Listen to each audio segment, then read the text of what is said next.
Next topic है हमारे पास fluid pressure, यानी कि जो फ्लूइड्स होते हैं, जो लिक्विड्स होते हैं, जो गैसेस होती हैं, वो भी हमारे ऊपर प्रेशर लगाते हैं। अभी अभी हमने एटमॉस्फेरिक प्रेशर के बारे में पढ़ा था। ऐसी चीजें जो फ्लो कर सकती हैं उनको फ्लूइड्स बोला जाता है, जैसे एयर है, वाटर है, पेट्रोल है, डीजल है, ऑयल्स होते हैं, ये सारे के सारे फ्लो कर सकते हैं, इसलिए इनको फ्लूइड्स बोला जाता है। ठीक है, जितने भी फ्लूइड्स होते हैं वो सभी प्रेशर लगाते हैं, और जैसे जैसे आप गहराई में जाते जाओगे वैसे वैसे प्रेशर इंक्रीज होता जाएगा। एग्जाम में ये क्वेश्चन भी आया है कि एक कंटेनर है, कंटेनर में जो बॉडी है उसको डुबो रखा है और वहां पे 3-4 पॉइंट्स दे रखे हैं और आपको इंक्रीजिंग ऑर्डर ऑफ प्रेशर वहां पे पूछ रखा है। जितनी ज्यादा डेप्थ होगी उतना ज्यादा प्रेशर होगा। अभी जैसे यहाँ पर कई सारे पॉइंट्स दिए गए हैं, P3, P2, P1 और P0 यहाँ पर दिया गया है, तो इन सभी का जो प्रेशर होगा वो कैसे होगा, जितनी ज्यादा गहराई होगी, यानी कि यहाँ पर सबसे ज्यादा गहराई में P3 है तो P3 के ऊपर सबसे ज्यादा प्रेशर होगा, P2 पे उससे कम, P1 पे उससे कम, और जो P0 है वहां पर सबसे कम प्रेशर, यानी कि जो एटमॉस्फेरिक प्रेशर है, ये जो लिक्विड का जो सरफेस है यहाँ पर एटमॉस्फेरिक प्रेशर होगा और वो इनके कंपैरिजन में कम होगा। जो प्रेशर होता है वो सरफेस के परपेंडिकुलरली लगता है। अब देखिए, जैसे इस बॉडी का ये सरफेस है और इस सरफेस के परपेंडिकुलरली प्रेशर लगेगा। इस सरफेस पे इस तरीके से, यहाँ पर इस तरीके से और इस तरीके से प्रेशर लगेगा। वहीं पर इस कंटेनर के साइड्स में भी हर एक पार्ट में प्रेशर लगने वाला है। एटमॉस्फेयर के कारण लगने वाले प्रेशर को एटमॉस्फेरिक प्रेशर और PA बोला जाता है। ठीक है, अब जो हमारा एटमॉस्फेरिक प्रेशर होता है उसकी वैल्यू क्या होती है, 1 एटमॉस्फेयर। एटमॉस्फेरिक प्रेशर की वैल्यू 1 एटमॉस्फेयर होती है, जो कि 1.01 × 10⁵ पास्कल्स के इक्वल होती है। ये वैल्यू भी पूछी जा सकती है आपसे। अब देखिए, यहाँ पर कोई भी जो हमारा सरफेस होता है वाटर का या फिर लिक्विड का, वहां पर एटमॉस्फेरिक प्रेशर लगता है और उस एटमॉस्फेरिक प्रेशर की जो वैल्यू है वो कितनी है, 1.01 × 10⁵ पास्कल्स होती है। लेकिन जैसे जैसे आप लिक्विड में, फ्लूइड में नीचे की तरफ यानी कि डेप्थ में जाते जाओगे उतना ही आपका जो प्रेशर है वो इंक्रीज होता जाएगा। अब मान लीजिए आपको इस पॉइंट पे आपको जो है प्रेशर फाइंड आउट करने के लिए बोला जाता है। मान लीजिए ये जो आपका पॉइंट है ये सरफेस से 1 किलोमीटर डेप्थ में है। ठीक है, वैसे जो ये वाला जो फॉर्मूला है ये आपको HTET या फिर रीट या फिर DSSS में देखने को मिलेगा। जो आपका CTET है, CTET में सिर्फ ये चीज आपसे पूछी जाएगी या फिर ये चीज पूछी जा सकती है। इस फॉर्मूले से रिलेटेड क्वेश्चंस आपको और दूसरे एग्जाम्स में जैसे HTET वगैरह में या फिर टीचर रिक्रूटमेंट एग्जाम्स में आपको देखने को मिलेंगे। तो वहीं पर अगर किसी डेप्थ में आपको क्वेश्चन पूछ लिया जाए कि 1 किलोमीटर नीचे कितना प्रेशर होगा, तो उसके लिए ये फॉर्मूला यूज किया जाएगा। तो देखिए, ये जो PA है ये क्या है हमारा, ये एटमॉस्फेरिक प्रेशर है और उसकी वैल्यू ये होती है। वहीं पर ρGH, अब ये रो क्या होता है, उस लिक्विड की डेंसिटी होती है। अब मान लीजिए आपको मर्क्यूरी के अंदर प्रेशर पूछ लिया जाए या फिर ऑयल के अंदर या फिर वाटर के अंदर पूछा जा सकता है, तो उस प्रॉपर लिक्विड की डेंसिटी होती है। G क्या होता है, ग्रेविटी। H क्या होता है, कितनी हाइट पे या कितनी डेप्थ की बात की जा रही है। तो इस तरीके से इस फॉर्मूले को लगाकर आप उस डेप्थ के अंदर जो प्रेशर होता है उसको फाइंड आउट कर सकते हैं। बिल्कुल डायरेक्ट इसी फॉर्मूले पे रिलेटेड जो है आपका न्यूमेरिकल बनेगा, या फिर सिंपली ये वैल्यू भी आपसे पूछी जा सकती है। प्रेशर को मेजर करने के लिए जो डिवाइस होता है उसको मर्क्यूरी बैरोमीटर या फिर सिंपली बैरोमीटर बोला जाता है। ठीक है, अब देखिए, अगर हम बात करें कि जैसे पानी के अंदर 1 किलोमीटर डेप्थ की अगर हम बात करें तो 1 किलोमीटर नीचे भी कितना प्रेशर होता है, 100 एटमॉस्फेरिक प्रेशर होता है। बिल्कुल सरफेस पे कितना है, इतना है, और जैसे आप नीचे जाओगे वहां पर 100 एटमॉस्फेरिक प्रेशर हो जाता है। यानी तो देखिए, जो प्रेशर होता है वो डेप्थ के साथ इंक्रीज होता है, सरफेस के ऊपर हमेशा परपेंडिकुलरली लगता है। एटमॉस्फेरिक प्रेशर जो 1 एटमॉस्फेयर होता है वो होता है, और वहीं पर एक इंपॉर्टेंट लॉ होता है जिसको पास्कल्स लॉ बोलते हैं।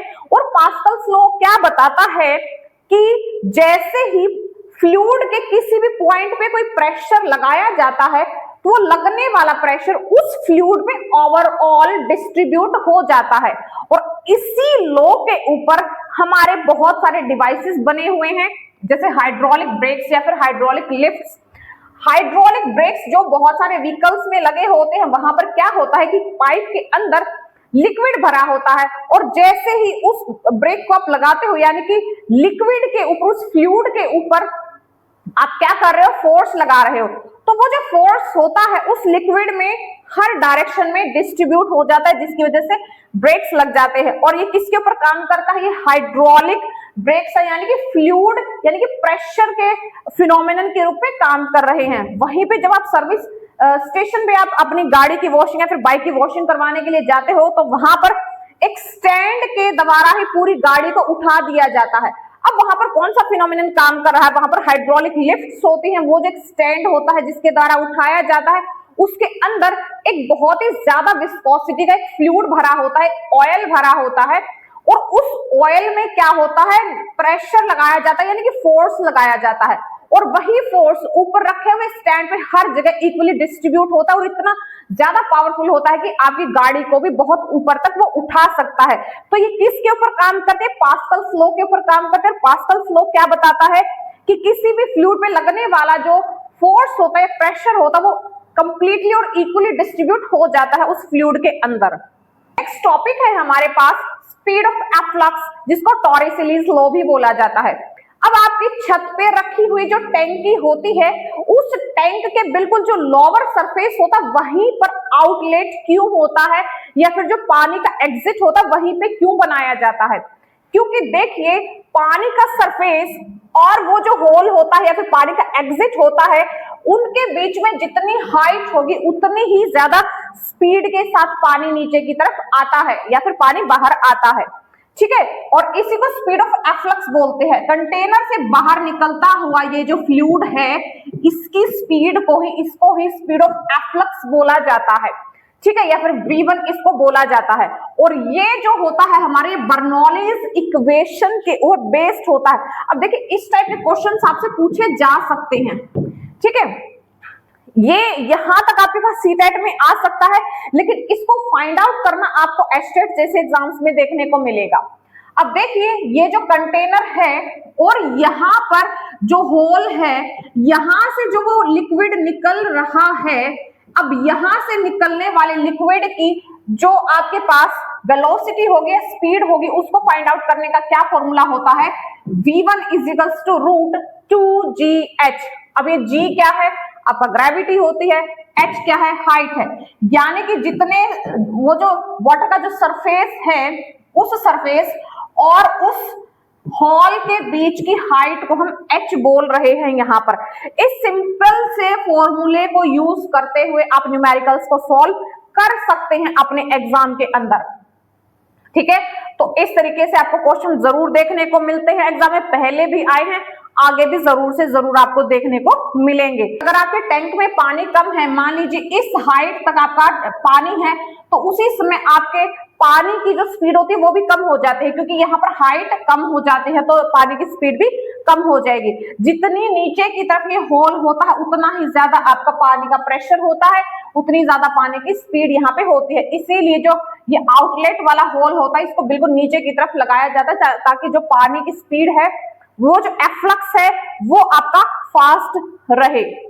नेक्स्ट टॉपिक है हमारे पास सरफेस टेंशन। अब ये सरफेस टेंशन क्या होता है, हमें होने वाली टेंशन नहीं है, ये अलग ही चीज है सरफेस टेंशन। सबसे पहले तो हम इसकी डेफिनेशन देखते हैं। Liquids have no definite shape. बिल्कुल हमें पता है कि जो लिक्विड्स होते हैं उनके बिल्कुल कोई भी एक परफेक्ट शेप नहीं होती, डेफिनेट शेप नहीं होती। जिस कंटेनर के अंदर उनको डाला जाता है उसी शेप के वो हो जाते हैं, ठीक है। They acquire a free surface when placed in a container. जिस भी कंटेनर के अंदर लिक्विड्स को डाला जाता है उसी की वो शेप ले लेते हैं, और उनका जो ये ऊपर वाला जो सरफेस होता है, ये फ्री सरफेस होता है, और इसी सरफेस पे एक एडिशनल एनर्जी होती है। यानी कि अब देखिए, यहाँ पर भी कुछ वाटर के मॉलिक्यूल्स हैं और इस सरफेस के ऊपर भी जो वाटर के मॉलिक्यूल्स हैं, तो इन सरफेस वाले मॉलिक्यूल्स के अंदर ज्यादा एनर्जी होगी इन मॉलिक्यूल्स के कंपैरिजन में। और यही जो एनर्जी है इसी को हम सरफेस एनर्जी कहते हैं और इसी को सरफेस टेंशन बोला जाता है। उस ज्यादा एनर्जी को, उस एडिशनल एनर्जी को ही सरफेस टेंशन बोला जाता है। और ये जो होता है आपका, जैसे जैसे आप टेम्परेचर को इंक्रीज करते जाओगे वैसे वैसे ये आपका डिक्रीज होता जाता है। अभी देखिए कि ये जो सरफेस वाले मॉलिक्यूल्स हैं इनके अंदर ज्यादा एनर्जी क्यों होती है। अब ये जो सरफेस वाले मॉलिक्यूल्स हैं इनको सिर्फ किसके साथ फाइट करनी है, किसके साथ इंटरेक्ट करना है, यहां पर मौजूद यानी कि बिल्कुल नीचे की तरफ मौजूद मॉलिक्यूल्स के साथ। इनके ऊपर की तरफ कोई भी मॉलिक्यूल्स नहीं है जिनके साथ इन्होंने अट्रैक्ट करना है, लेकिन थोड़ी सी अंदर यानी कि यहां पर जितने भी मॉलिक्यूल्स हैं, जैसे ये वाले मॉलिक्यूल्स हैं, इनको अपने हर तरफ, चारों तरफ वाले मॉलिक्यूल्स के साथ इंटरेक्ट करना है, कोलाइड करना है, कॉलिजन होगा। इसलिए इनके अंदर जो एनर्जी होती है वो कम होती है और सरफेस मॉलिक्यूल्स के अंदर जो एनर्जी होती है वो ज्यादा होती है। अब देखिए जो लिक्विड्स होते हैं उनका जो सरफेस एरिया होता है वो लीस्ट होता है। वो इस तरीके से अपने आप को अलाइन करने की कोशिश करते हैं कि उनके सरफेस पे उनका जो सरफेस एरिया हो वो सबसे कम हो, क्योंकि जितना ज्यादा सरफेस एरिया उनका होगा इतनी ज्यादा एनर्जी उनकी लगेगी। इसलिए वो अपने आप को कम सरफेस एरिया में अलाइन करते हैं ताकि एनर्जी उनकी जो है वो बची रहे। आपने कई बार पानी के ऊपर बैठे हुए मच्छरों को देखा होगा, वो मॉस्किटोस अपने आप को गीला हुए बिना ही पानी के ऊपर रखे रहते हैं क्योंकि उस टाइम वहां पे हाई सरफेस टेंशन होता है। अब अगर आप एक निडल लीजिए, एक सुई लीजिए और उस सुई को पानी पे रख के देखिए, वो सुई पानी में डूब जाएगी। लेकिन अगर उसी पानी में आप सोप या डिटर्जेंट मिक्स कर दें और फिर उस निडल को उस पानी पे रखें तो वो निडल जो है उस पानी के ऊपर तैरती रहेगी, क्योंकि जो सोप्स और डिटर्जेंट्स होते हैं वो सरफेस टेंशन को कम कर देते हैं।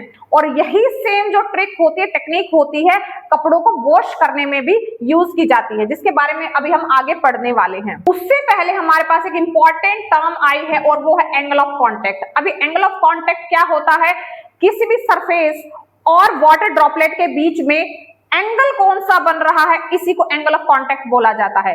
अब देखिए आप मॉर्निंग में कई बार प्लांट्स की लीव्स के ऊपर पानी की बूंदें देखते हैं और वो जो पानी की बूंदें होती है वो गोल गोल होती हैं। और अगर आपने कभी मर्क्यूरी की ड्रॉप्स को देखा है जो बिल्कुल किसी सरफेस के साथ नहीं चिपकती हैं, अब वो जो पानी की बूंदें जो आप प्लांट्स के ऊपर देख रहे थे जो बिल्कुल गोल शेप की थी, और वही अगर आपके कपड़ों पे लग जाती हैं तो आपके कपड़े गीले हो जाते हैं, यानी कि कपड़ों के साथ वो इमर्स हो जाती है, मिल जाती हैं। अब ऐसा क्या था कि वो पानी की बूंदें आपके कपड़ों पे लगते ही तो बिल्कुल चिपक गई हैं, और जब तक वो किसी प्लास्टिक या फिर लीफ के ऊपर थी तो गोल शेप की थी। अब क्या होता है कि जो हमारा जो वाटर का ड्रॉपलेट होता है वो किसी भी सरफेस के साथ एक एंगल बनाता है, और वो जो एंगल ऑफ कांटेक्ट है अगर वो ऑब्ट्यूस एंगल है। अब ये एंगल क्या है कि वाटर ड्रॉपलेट के टेंजेंशियल एंगल होता है, और अगर वो ऑब्ट्यूस एंगल है तो उस time angle of contact maximum होता है, मोर देन 90 डिग्री है, तो उस time area of contact reduce हो जाता है और जो वाटर ड्रॉपलेट है वो अपने आप को स्फेरिकल शेप में बना के रखता है, और उस टाइम जो चीजें होती है वो गीली नहीं होती हैं। लेकिन अगर जो एंगल ऑफ कांटेक्ट है वो अक्यूट है तो उस time area of contact maximum हो जाता है, और उस टाइम क्या होता है, पानी उस चीज को गीला कर देता है, वेटिंग सब्सटेंस वो होते हैं। इसी चीज को क्लॉथ की वॉशिंग में यूज किया जाता है। ठीक है, जैसे कोई भी जो ऑयली चीज होती है उसके साथ वाटर ड्रॉपलेट ऑब्ट्यूस एंगल बनाता है, एंगल ऑफ कांटेक्ट मैक्सिमम होता है, तो एरिया ऑफ कांटेक्ट जो होता है वो कम से कम होता है और पानी उस चीज को गीला नहीं कर पाता है। सेम यही चीज कपड़ों को वॉश करने में यूज की जाती है। अब क्या होता है कि हमारी बॉडी में भी बहुत सारे ऑयल्स होते हैं जो कपड़ों के साथ लग जाते हैं, और उन्हीं के साथ डस्ट और डर्ट मिक्स होकर कपड़ों को मैला कर देते हैं। सिंपल पानी से उस डस्ट और डर्ट को बाहर नहीं निकाला जा सकता है, लेकिन जो सोप्स और डिटर्जेंट्स होते हैं वो वेटिंग सब्सटेंसेस होते हैं। वो क्या करते हैं कि वो कपड़ों के साथ मिक्स होके, पानी के साथ मिक्स होके क्या करते हैं कि उस एंगल ऑफ कांटेक्ट को रिड्यूस कर देते हैं, यानी कि अक्यूट बना देते हैं, और एरिया ऑफ कांटेक्ट को ज्यादा कर देते हैं। इस तरीके से जो वाटर और जो सोप्स और डिटर्जेंट्स है वो उस ऑयल और डर्ट के साथ मिक्स होके उसको कपड़ों से बाहर कर देते हैं, दूर कर देते हैं, और इस तरीके से कपड़े साफ हो जाते हैं। ये काम तो था सोप्स और डिटर्जेंट्स का। अब जो वाटर प्रूफिंग होती है, यानी कि जैसे जो रेनकोट्स वगैरह होते हैं वो कुछ ऐसे सब्सटेंसेस से बनाए जाते हैं जहां पर एंगल ऑफ कांटेक्ट ज्यादा हो, यानी कि जो वाटर के ड्रॉपलेट्स हैं वो आपके कपड़ों के साथ ना चिपके, तो वहां पर एंगल ऑफ कांटेक्ट को इंक्रीज किया जाता है और एरिया ऑफ कांटेक्ट को डिक्रीज किया जाता है। कुछ ये क्वेश्चंस आपके पूछे जा सकते हैं एग्जाम के अंदर। नेक्स्ट टॉपिक है हमारे पास बॉयंसी।